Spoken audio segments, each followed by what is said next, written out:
এই মুহূর্তের big breaking news, Arjun সিংয়ের বাড়ির দিকে তাক করা 82টি সিসিটিভি ক্যামেরা রাজ্যের কাছে রিপোর্ট চাইল হাইকোর্ট।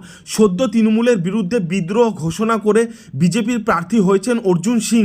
লোকসভায় প্রার্থী হিসেবে তার নাম ঘোষণা হওয়ার পরই ব্যারাকপুরের দাপুটে নেতা দাবি করেন তিনি নিরাপত্তাহীনতায় ভুগছেন।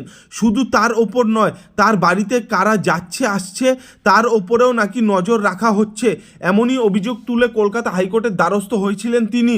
এবার সেই মামলায় দুপক্ষের কাছ থেকেই রিপোর্ট চাইল হাইকোর্ট। বিচারপতি জয় সেনগুপ্তের বেঞ্চে চলছে সেই মামলা।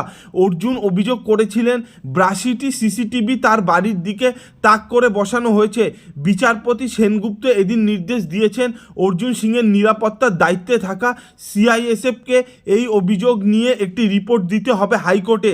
অন্যদিকে রাজ্য যে দাবি করছে সেটা নিয়েও রিপোর্ট দেওয়ার কথা বলা হয়েছে আদালতের তরফে। আগামী 24শে এপ্রিল এই মামলার পরবর্তী শুনানি। অর্জুনের অভিযোগ তার বাড়ির চারপাশে যে সিসিটিভি বসানো হয়েছে সেগুলি সব তার বাড়ির দিকে মুখ করে লাগানো রয়েছে, কোনো ক্যামেরার অভিমুখ রাস্তার দিকে নয়। ব্যক্তিগত নজরদারির জন্য এইভাবে ক্যামেরা বসানো হয়েছে বলে দাবি করেছেন তিনি। রাজ্য এদিন আদালতে দাবি করেছে এই ঘটনা নতুন নয়। 2021 সালে ওই সব ক্যামেরা বসানো হয়েছিল অর্জুনের বাড়ির চারপাশে। 2022 সালে তিনি তৃণমূলে যোগ দিয়েছিলেন। রাজ্যের আরও দাবি ওই এলাকায় ভয়ঙ্কর অশান্তি ও গোলমালের নজির আছে।